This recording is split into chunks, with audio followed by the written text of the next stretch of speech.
ইতিহাস সবসময় কাগজে কলমে লেখা হয় না। কিছু ইতিহাস লেখা হয় সবুজ মাঠে, আর কিছু ইতিহাস লেখা হয় চোখে চোখ রেখে ভয় না পাওয়ার শপথ নিয়ে। বন্ধুরা, 2000 সালের শুরুর দিকে ভারতীয় ক্রিকেট এমনই এক সন্ধিক্ষণে দাঁড়িয়েছিল যখন অহংকারী কেঙ্গারু বোলাররা আগ্রাসন দিয়ে ভারতীয় ব্যাটারদের বারবার পিছু হটতে বাধ্য করছিল। ঠিক ওই সময় ভারতীয় দলে ক্যাপ্টেন্সির দায়িত্ব নিয়ে এক তরুণ বাঙালি অস্ট্রেলিয়ার ভয়ঙ্কর শক্তির বিপক্ষে দাঁড়িয়ে চোখে চোখ রেখে ঘোষণা করেছিলেন, এখন থেকে এই ভারতীয় দলকে, ভারতের এই নীল জার্সিকে কেউ যদি অপমান করে, এই ভারতীয় দল তাদেরকে ছেড়ে কথা বলবে না। কিন্তু অহংকারী অস্ট্রেলিয়ান বোলার ব্রেট লি এরপরেও সেই ম্যাচে গায়ে পড়ে অযথা বারবার ঝামেলা করছিলেন। ম্যাচের কয়েকদিন আগে থেকেই উদ্দেশ্য প্রণোদিতভাবে বারবার অপমান করছিলেন মহারাজকে। আর ম্যাচের দিন কখনো বাউন্সার, কখনো বা শরীর লক্ষ্য করে বল ছুঁড়ে, আবার কখনো অযথাই সৌরভকে মাঠের মধ্যে ধাক্কা দিয়ে বারবার সৌরভের ধৈর্যের পরীক্ষা নিচ্ছিলেন ব্রেট লি। কিন্তু ব্রেট লি সম্ভবত জানতেন না, আত্মসম্মানের অস্মিতার অহংকার যার শিরায় শিরায় প্রবাহিত হচ্ছে, সেই বাঙালি মহারাজকে উত্তক্ত করলে তার পরিণাম কি ভয়ঙ্কর হতে পারে। নমস্কার বন্ধু, আমি সৌম্যকান্তি, আর সৌম্য অনফিল্ডের আজকের এপিসোডে আমরা শুনতে চলেছি 2000 সালের চ্যাম্পিয়ন্স ট্রফির কোয়ার্টার ফাইনালে ভারত বনাম অস্ট্রেলিয়ার সেই ঐতিহাসিক মহাযুদ্ধের গল্প, যে ম্যাচে বাঙালি অস্মিতার আগ্রাসনে বিধ্বস্ত হয়ে শেষমেশ মাঠ ছাড়তে বাধ্য হয়েছিল অস্ট্রেলিয়া ক্রিকেট দল। বন্ধুরা, কেনিয়ার নাইরোবিতে সেদিন টসে জিতে প্রথমে ব্যাটিং করার সিদ্ধান্ত নিয়েছিলেন ভারতের অধিনায়ক সৌরভ গাঙ্গুলি। অস্ট্রেলিয়ার দুর্ধর্ষ বোলিং আক্রমণের বিপক্ষে ভারতের হয়ে ওপেনিং করতে মাঠে নামলেন সচিন তেন্ডুলকর এবং সৌরভ গাঙ্গুলি। ইনিংসের প্রথম বল থেকেই গ্লেন ম্যাকগ্রা সৌরভ গাঙ্গুলির উপরে আধিপত্য বিস্তারের চেষ্টা করছিলেন, কিন্তু মহারাজ ইঁটের জবাব পাথর দিয়ে দিলেন এবং গ্লেন ম্যাকগ্রার একটি বলকে সোপাটে ড্রাইভ করলেন, আর বল চলে গেল সোজা সীমানার বাইরে। ইনিংসের প্রথম বাউন্ডারি। বন্ধুরা, অস্ট্রেলিয়ার মতো শক্তিশালী পাওয়ার হাউস ব্যাটিং লাইন আপের বিপক্ষে ভারতীয় দলের সামনে চ্যালেঞ্জ ছিল একটা শক্তিশালী বড় লক্ষ্যমাত্রা স্থির করা। তাই ভারতীয় ক্রিকেট দল প্রথম থেকেই attack is the best defence এই নীতিকে সামনে রেখেই ব্যাটিং করছিল। অন্য প্রান্ত থেকে লিটল মাস্টারও তাই ম্যাকগ্রার বিপক্ষে এগ্রেসিভ ব্যাটিং শুরু করলেন এবং ম্যাকগ্রার বলের বিপক্ষে একটা অসাধারণ ছক্কা মারলেন। তারপর ওই ওভারেই ম্যাকগ্রার পরের বলটিতে little master down the track গিয়ে একটা অসাধারণ ড্রাইভ করলেন, আর বল সোজা সীমানার বাইরে।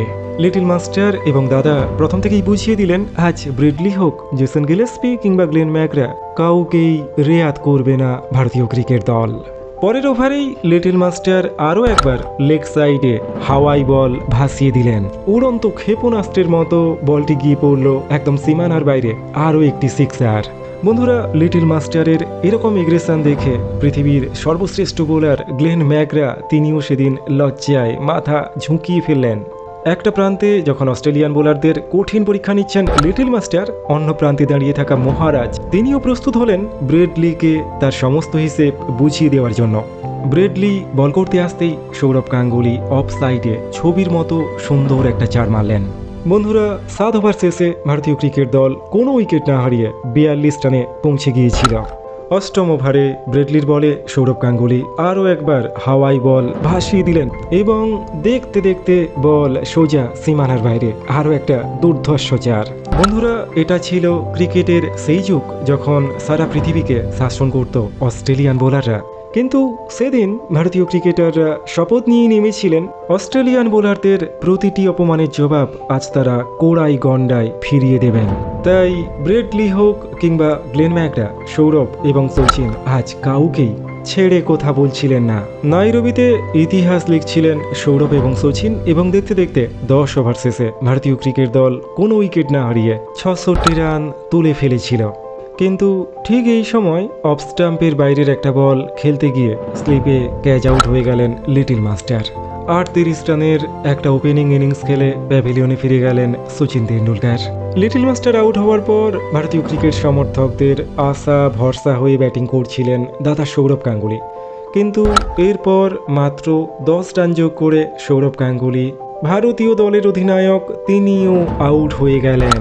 76 রানের মাথায় ভারতীয় সমর্থকদের হতাশ নিরাশ করে আউট হয়ে প্যাভিলিয়নে ফিরে চলেছেন সৌরভ গাঙ্গুলি। একটা অসাধারণ ওপেনিং পার্টনারশিপ বিল্ড আপ হওয়ার পরেও ভারতীয় ক্রিকেট দল হঠাৎ করেই ভীষণ চাপের মধ্যে পড়ে গেল। সৌরভের জায়গায় ব্যাটিং করতে নামলেন রাহুল দ্রাবিড়। ক্রিজে নেমেই রাহুল দ্রাবিড় একটা অসাধারণ বাউন্ডারি মারলেন, যা দেখে মনে হচ্ছিল রাহুল দ্রাবিড় সম্ভবত আজ ভারতীয় ক্রিকেট দলকে ভরসা যোগাবেন। অন্য প্রান্তে বিনোদ কাম্বলির ব্যাট থেকেও বেশ ভালো টাচ লক্ষ্য করা যাচ্ছিল। ভারতীয় সমর্থকরা আশা করছিলেন এই দুজনে মিলে ভারতীয় ক্রিকেট দলকে ঠিক সামলে নেবে, কিন্তু সবাই যেমনটা ভাবছিল ঠিক তার বিপরীত ঘটনা ঘটতে শুরু হলো নাইরোবিতে। রাহুল দ্রাবিড় এবং বিনোদ কাম্বলি দুজনের কেউই বেশিক্ষণ ক্রিজে স্থায়ী হতে পারলেন না। প্রথমে 9 রানের একটা ছোট্ট ইনিংস খেলে প্যাভিলিয়নে ফিরে গেলেন দ্য ওয়াল রাহুল দ্রাবিড়, কিন্তু দ্রাবিড় আউট হতেই ভারতীয় ড্রেসিং রুম থেকে বেরিয়ে এলেন এক তরুণ সাহসী বাম হাতি যোদ্ধা। সারা পৃথিবীর কাছে তখনও তিনি অপরিচিত। সৌরভ গাঙ্গুলি এক প্রকার নির্বাচকদের সঙ্গে ঝগড়াঝাটি করেই চণ্ডীগড়ের এই তরুণকে ভারতীয় ক্রিকেট দলে সুযোগ করে দিয়েছে। 20 বছর বয়সী সেই তরুণ যুবরাজ এবার বিনোদ কাম্বলির সঙ্গে জুটি বেঁধে ভারতীয় ক্রিকেট দলকে এগিয়ে নিয়ে যাওয়ার জন্য ক্রিজে নামলেন। বন্ধুরা, এটাই ছিল সেই মুহূর্ত যখন ভারতীয় ক্রিকেট প্রথমবারের জন্য তাদের ইতিহাসের সর্বকালের সর্বশ্রেষ্ঠ ম্যাচ উইনারকে ভারতীয় দলে স্বাগত জানাচ্ছিল। যুবরাজ এবং বিনোদ কাম্বলি দুজনে মিলে ডুবন্ত ভারতীয় দলকে আবার নতুন করে লড়াইতে ফিরিয়ে আনার প্রাণপণ চেষ্টা করতে শুরু করলেন। খুব দ্রুতগতিতে রান সংযোজিত হতে শুরু করলো ভারতীয় দলের স্কোরবোর্ডে। যদিও শুরুটা অসাধারণ করার পরেও বিনোদ কাম্বলি বেশিক্ষণ ক্রিজে টিকে থাকতে পারলেন না এবং ভারতীয় দলের স্কোর যখন 130 রান, তখন বিনোদ কাম্বলির রূপে ভারতীয় ক্রিকেট দল 4 নম্বর উইকেটটাও হারালো। বন্ধুরা, একটা প্রান্তে অসাধারণ সাবলীল ব্যাটিং করছিলেন নবাগত যুবরাজ সিং, কিন্তু অন্য প্রান্তে অন্য কোনো ভারতীয় ব্যাটসম্যানই যুবরাজ সিংকে প্রপারলি সহযোগিতা করতে পারছিলেন না। যুবরাজ বুঝেই গিয়েছিলেন আজকে অস্ট্রেলিয়ার বিপক্ষে লড়াইটা তাকে একলাই লড়তে হবে। যুবরাজ অস্ট্রেলিয়ার প্রতিটি বোলারকে রাডারে নিলেন এবং তাদের সব জারিজুরি একদম নাইরোবিতে শেষ করে দিলেন। বন্ধুরা, নাইরোবি স্টেডিয়ামে সেদিন এমন কোনো প্রান্ত ছিল না যেখানে যুবরাজ সিংয়ের শট আছড়ে পড়ে অস্ট্রেলিয়ান ঔদ্ধত্যকে, অস্ট্রেলিয়ার অহংকারকে চ্যালেঞ্জ করেনি। মাঠের সব প্রান্তেই ফুলঝুরির মতো আছড়ে পড়তে শুরু করলো যুবরাজ সিংয়ের বাহারি শট। অন্যদিকে ভারতীয় ক্রিকেট দলের অন্যান্য ব্যাটাররা আসছিলেন আর যাচ্ছিলেন। রবিন সিং 19 রান করে আউট হয়ে প্যাভিলিয়নে ফিরলেন, কিন্তু যুবরাজ সিং তখনও একাই লড়াই করছেন। দেখতে দেখতে চোখের নিমেষে ম্যাকগ্রা ব্রেটলিদের সমস্ত অহংকারকে চূর্ণ বিচূর্ণ করে দিয়ে চণ্ডীগড়ের 20 বছর বয়সী এক তরুণ নাইরোবির শক্ত মাটিতে নিজের হাফ সেঞ্চুরিটা কমপ্লিট করে ফেললেন। নিজের কেরিয়ারের দ্বিতীয় ম্যাচেই আসমুদ্র হিমাচলের ক্রিকেট ভক্তদের হৃদয় সিংহাসনের সম্রাট হিসেবে নিজেকে অভিষিক্ত করে যুবরাজ সিং যখন সেদিন নাইরোবিতে শেষমেশ থামলেন, তখন যুবরাজ সিংয়ের নামের পাশে জল জল করছে 84 রান এবং যুবরাজ সিংয়ের এই ঐতিহাসিক লড়াইয়ে ভর করে ভারতীয় ক্রিকেট দল অস্ট্রেলিয়ার সামনে 266 রানের চ্যালেঞ্জিং একটা টার্গেট ছুঁড়ে দিয়েছে।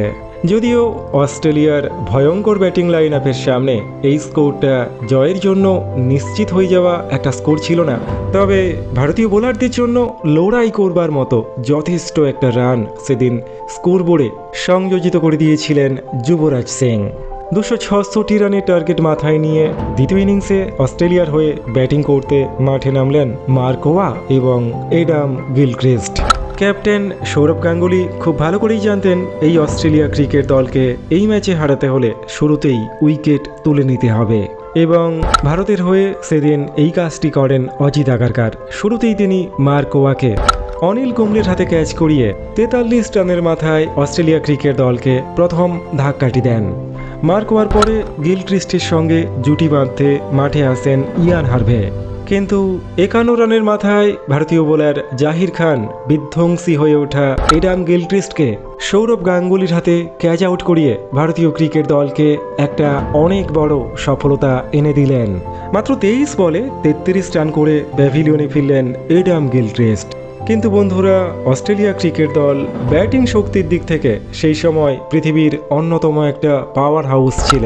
তাই একজন আউট হলেও আর একজন ব্যাটসম্যান ব্যাট করতে এসেই শুরু থেকেই ধ্বংসলীলা শুরু করে দিতে পারতেন। গিলক্রিস্টের পরে অস্ট্রেলিয়ান ক্রিকেট দলকে নির্ভরতা দিতে মাঠে নামলেন রিকি পন্টিং এবং খানিকটা চাপে পড়ে যাওয়া অস্ট্রেলিয়ান ক্রিকেট দলকে ইয়ান হার্ভে আর রিকি পন্টিং দুজনে মিলে নির্ভরতা দিতে শুরু করলেন। অধিনায়ক সৌরভ গাঙ্গুলি উইকেট নেওয়ার জন্য ছটপট করছিলেন।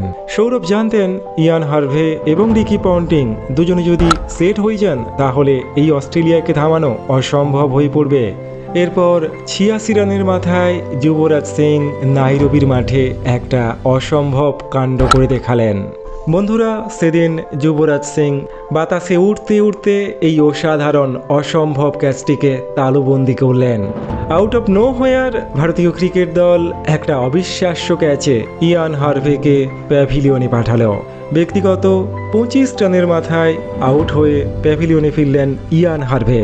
এবং বন্ধুরা, এই ক্যাচটি ছিল এই ম্যাচের আসল টার্নিং পয়েন্ট।